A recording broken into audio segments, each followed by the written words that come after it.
What are your weaknesses? Candidly, confessing to your flaws in the middle of a job interview can be tricky, if not downright difficult, because you expect to be discussing your talents, capabilities, and skills that make you the strongest candidate for the job.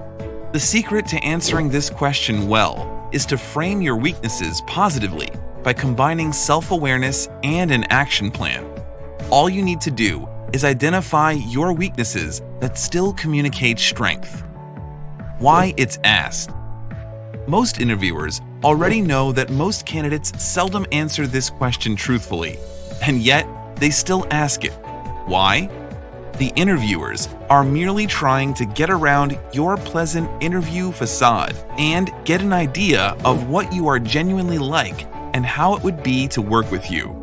This question shows the interviewers your level of honesty and self-awareness. Even if you don't answer truthfully, your answer still speaks volumes about you. What to include in your response. When talking about your weaknesses, go for examples that relate to either personality traits or habits and skills, which will entirely depend on the actual type of job you are applying for. For instance, if you are applying to be an executive in a technical position, then discussing a habit or skill is relevant. In contrast, if you expect to be working in customer service or sales, then speaking about your personality traits is ideal. However, this isn't a black or white situation. All you need to do is read the job description to understand what matters most for that specific role.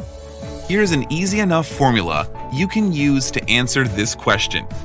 State your weakness. Begin with the word such as I am or I can to highlight your weakness. Add context.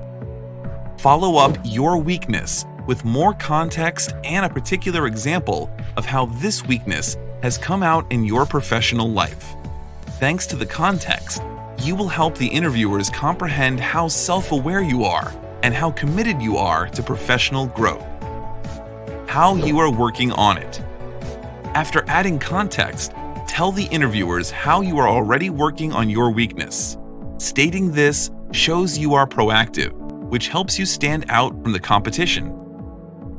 What not to include in your response. There is such a thing as being too honest.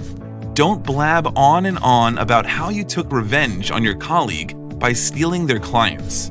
Again, here you can utterly sabotage your chances of getting the job depending on your answer. Ideally, don't try to turn a positive into a weakness. Doing this is the oldest trick in the book, and interviewers can see right through it. It includes saying things such as, I work too hard, or I'm a perfectionist. Such answers can even make interviewers feel as if you are hiding something. Dodge the question. You need to be as direct as possible with this question. Don't start narrating something unrelated or say you really can't think of any weakness. Everyone has a weakness, no matter how many achievements you've had in your career. Divulging weaknesses that are red flags. Even though interviews require honesty, it doesn't mean you should tell the truth and nothing but the truth. If you usually have trouble waking up early in the morning for work, it's best to keep such information to yourself and work on it without letting other people in on it. Sample answers. Here are some sample answers for this question. If your weakness is being self-critical, I can be rather self-critical, and I've noticed this throughout my career. I often end up feeling like I could have done more. This tendency led to negative self-talk and burnout earlier on in my career.